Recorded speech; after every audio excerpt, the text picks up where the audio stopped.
যে দুজন মানুষকে হাত ধরে হাসি মুখে হেঁটে যেতে দেখছেন তাদের সম্পর্কটা কোনো রক্তের নয়, অথচ তাদের এই হাসি আর নির্ভরতা যেন হার মানায় পৃথিবীর সব স্বার্থের হিসেব নিকেশকে। একজন দেখতে পান না পৃথিবীর আলো, কিন্তু অন্যজন হয়ে উঠেছেন তার চলার পথের চোখ। বলছি স্বার্থের এই যুগে এক রূপকথার মতো বন্ধুত্বের গল্প।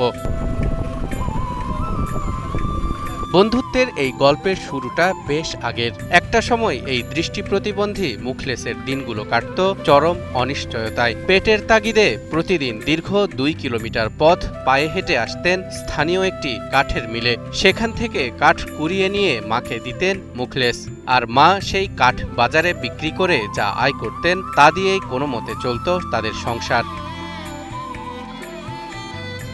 কিন্তু অন্ধকার এই জীবনে হঠাৎ করেই আলোর ছটা নিয়ে আসে নিউজ 24 ডিজিটালের একটি প্রতিবেদন। মুখলেসের জীবন সংগ্রাম নিয়ে সংবাদটি প্রচারিত হওয়ার পর নজরে আসে অনেকের, এবং রাতারাতি বদলে যায় তার ভাগ্য।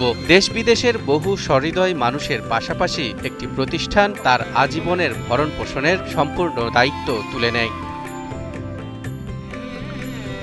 বর্তমানে সংসারের অভাব দূর হয়েছে, এখন আর কাঠ কুড়ানোর প্রয়োজন নেই মুখলেসের। কিন্তু যে কাঠ মিল থেকে তার সুদিনের শুরু, সেই মিলের পথ তিনি আজও ভোলেননি। তাই তো প্রতিদিনই তিনি সেখানে ছুটে আসেন, তবে জীবিকার খোঁজে নয়, আসেন তার শৈশবের বন্ধু ওই মিলের মালিক মোহাম্মদ শিলুর টানে।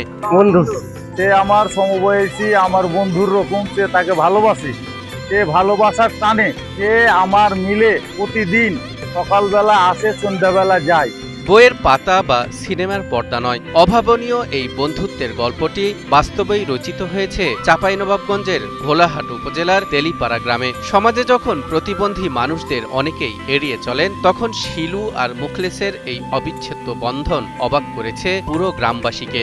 মুখলেস এবং শিলু চাচা, এরা দুজন অন্তরঙ্গ বন্ধু। এক জায়গাতেই বাসা, ছোটকাল থেকে, বাল্যকাল থেকে তাদের বন্ধুতালি। যেখানে যে কোনো অনুষ্ঠান হয়, যেখানে যায় মুখলেসকে সঙ্গে করে নিয়ে যায়। ব্যবসার শত ব্যস্ততার মাঝেও বন্ধুকে সময় দেওয়া, তাকে নিয়ে ঘুরতে বের হওয়া শিলুর দৈনন্দিন অভ্যাসে পরিণত হয়েছে। সারাদিন তারা যেন একে অপরের ছায়ার মতো।